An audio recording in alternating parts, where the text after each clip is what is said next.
Hey everyone, and welcome back to another Weather with Sim forecast. And in today's forecast, we're going to be talking more impacts with the storm. I'm just going to be honest with you guys. We got a big snowstorm that's going to come and impact the United States, bringing a pretty good risk for thunderstorms. So I mean, this is definitely gonna be a pretty big deal still, but we'll also see our first freeze of the season, at least for the Ohio Valley. We'll be seeing like one of the first freezes of the season, at least for the lower Ohio Valley, because where I live, we have not seen freezing temperatures yet, and we are already going to see a freeze on Halloween. So places like the lower Ohio Valley are going to experience their first freeze of the season. So make sure you are aware of that if you live in the lower Ohio Valley on Halloween. So this is definitely going to be something to keep an eye on. But as we look at the tropics, I do want to tell you that Otis actually became historic. It pretty much went straight into Mexico like this, bringing a ton of damage, especially because it was a Category 5, so that was a really interesting thing to see this time of year.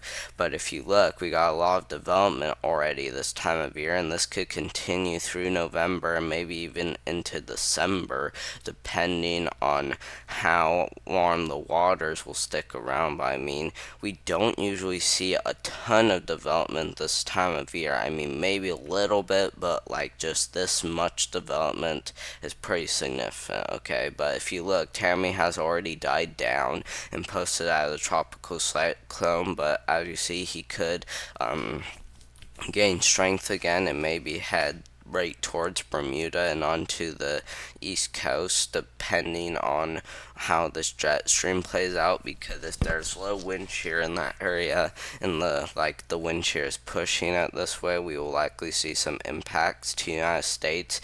And I mean, this already died down, but now it's gonna develop at a different time, so things will be different on its path as it redevelops. Okay, I'm just gonna be honest with that. Things will change if it dies down then redevelops, because it means some things have gone away. And yeah, but as we look down here, we do have a 30% chance of development near the Gulf of Mexico and into the Caribbean, and this could end up going into the United States. But I mean, this may also just go out to sea, but just really depends. But we'll have to see how the development plays out. Eastern Pacific, as you do see, this has a 90% chance of development in the next 7 days, 48% or an 80% chance in the next 48 hours. So there's going to be a pretty big concern. I wouldn't be completely surprised to see this go kind of like how Otis did.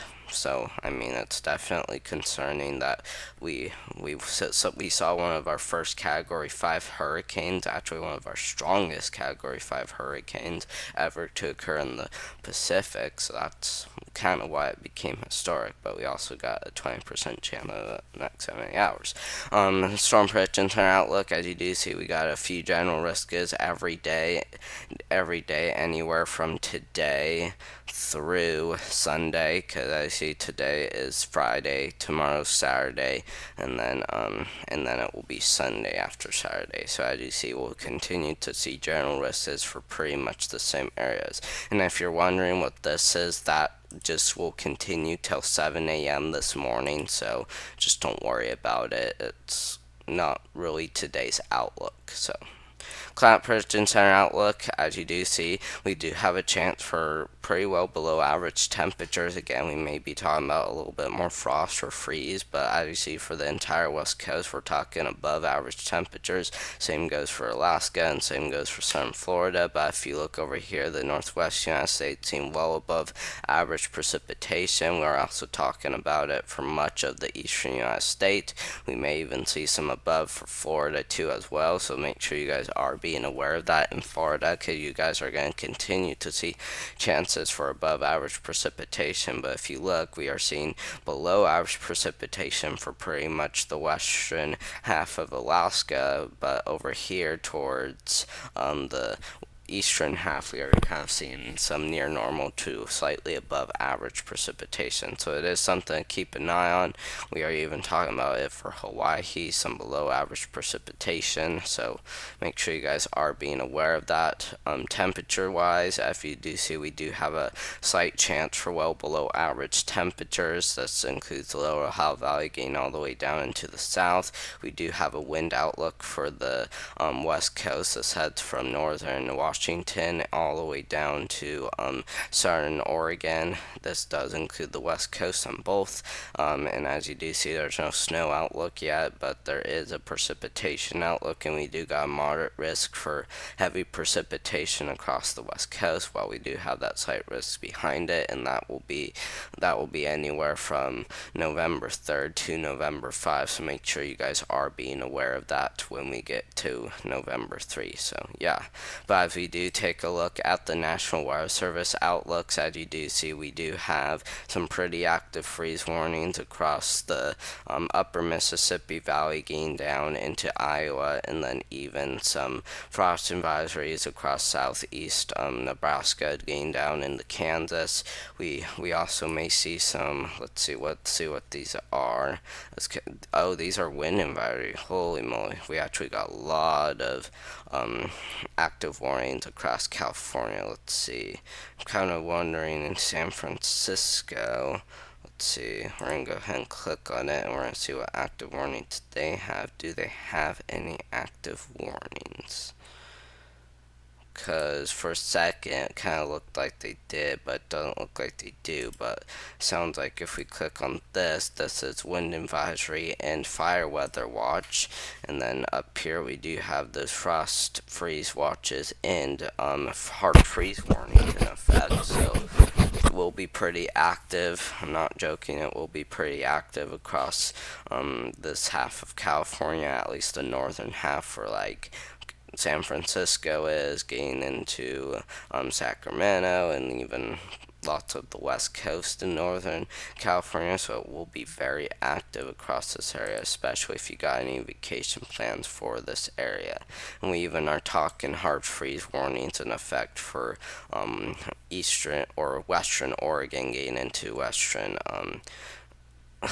Washington, because if we look, there's a frost advisory. It looks like, yep, there's a frost advisory and freeze warnings too. We even got a small craft advisory, but yeah, it's really it. But we even got a few dense fog advisory, at least that's what those should be. But we even got those winter storm warnings still in effect. So make sure you guys are aware of that still. So. But as we do take a look at the excessive rainfall outlook, we will go ahead and look at the site risks. And as you see, this heads across the Dallas-Fort Worth area, getting all the way down into, let's see, pretty close to Austin, and then this heads all the way up into southeast Oklahoma. So it will be something to really watch for.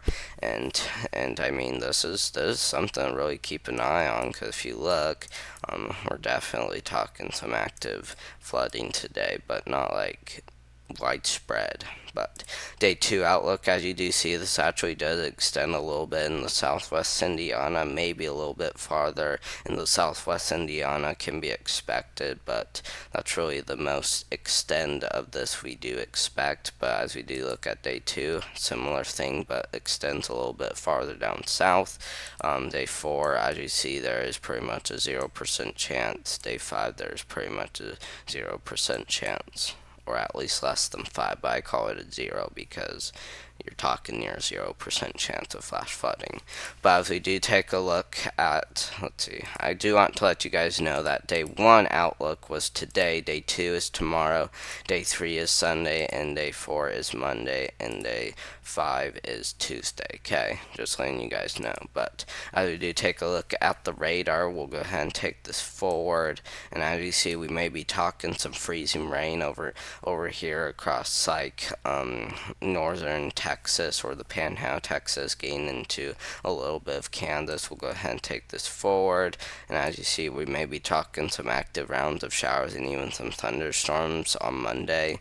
So it will be something to really keep an eye on. But as you do see, on Saturday, October 28th, around, let's say, 1 p.m.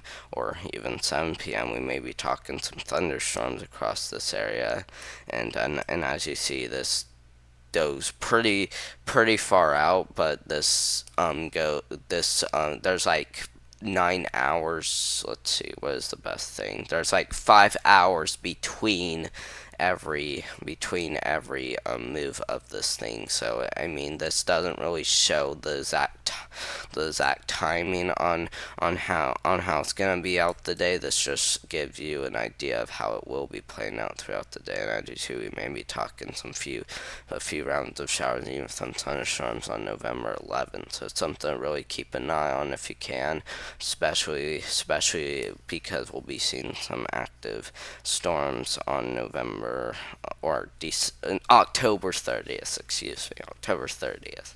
We'll be seeing some active showers and even some storms. So yeah, make sure you guys are aware of that, and even freezing rain. But we do take a look at the total snowfall. As you do see, this actually has been ramping up across Indiana and even Ohio. We talking like an inch. Wow, I wouldn't be surprised to see this extend into southwest Indiana, but like that is just nuts. Like that's just nuts. I kind of, I kind of also don't like to see it for North Carolina and Virginia, but if you look, we are even seeing some for Texas. This does include Amarillo, so I mean, this is just nuts.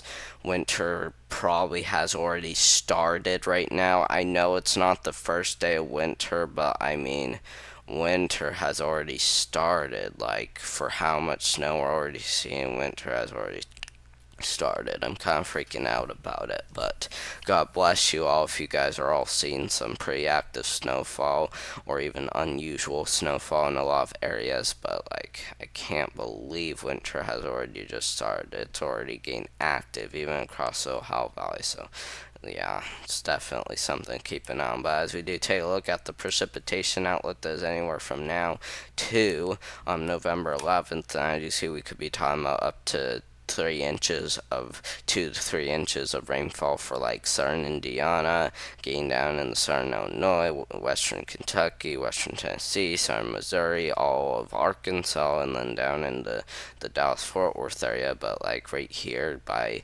Fort Smith, Arkansas, we're talking up to 7 inches of rain, if why not 8 inches of rain, which is a ton. But that will only be anywhere from today to November 11th, so it's pretty far out. So to November 11th, so it's pretty far out. So I mean, don't like think it's just for today. No, it's not. This kind of just showing you the total for the week. So yeah, but as we do take a look at the GFS model, we're gonna go ahead and take this forward. As you see, things seem to be staying pretty calm at this point. I mean, we got a bunch of high pressure systems, low pressure systems around, but I mean, things are starting to stay more calmer than you think. Because if you look, we do have an active jet stream coming in on November 10th.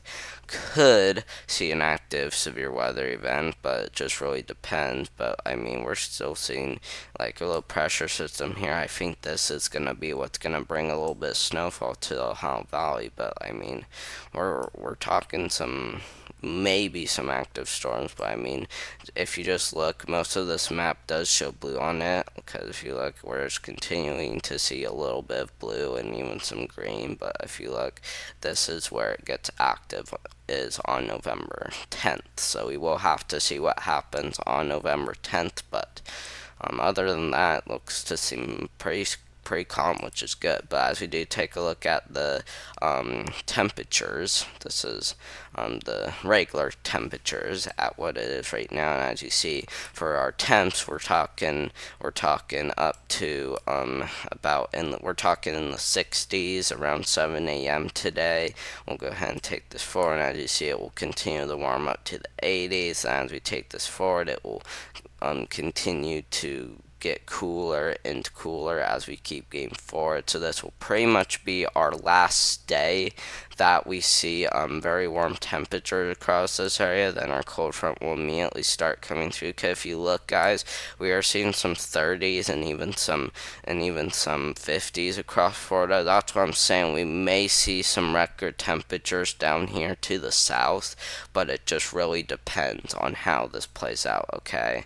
So we could, okay, we could see some record temperatures. It just really depends on how much cold this will get down here in Florida. So I mean, we may see some, but because if you look, we're seeing this go down as far south as Jackson and Birmingham, but something to really keep an eye on. But as we do take a look at the dew point, okay, that is a little bit more concerning, because if you look, dew points will be all the way down into the teens. Like, we're talking 14, 20, ooh, so it's 8, wow, 11, wow, 10, wow, 20.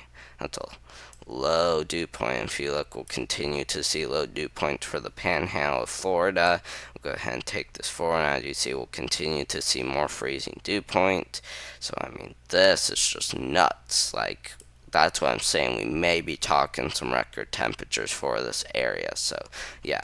But thank you guys very much for watching. Hope you guys did have a great day. And I'm just gonna let you guys know that this was anywhere from this is anywhere from today, which this is what it looks like right now. This is anywhere from now to November 10th or November 12th. Okay, so there's anywhere from today to November 12th. So yeah, so I mean, you're seeing some freezing dew points pretty much every single day. You can see. So yeah, thank you guys very much for watching. Thank you guys very much for subscribing to my YouTube channel. It definitely makes me happy. And I will do one tomorrow. I do want to also let you guys know that fall tornado season, I don't think it has started quite yet, because sounds like it actually starts at the end of November, maybe, because that's when we usually start to see severe weather start or tornado outbreaks start. So I mean, we'll have to see how tornadoes play out this year, but I mean, I'll try my best, but only if I do a tornado fall forecast. And the reason why I'm calling it that is because tornado season will start while it's fall, but I mean, it still starts through some of the winter too as well. So I'll do a fall outlook for fall getting into the winter time frame. So yeah, we'll have to see on how tornadoes will play out this winter and fall. So thank you guys very much.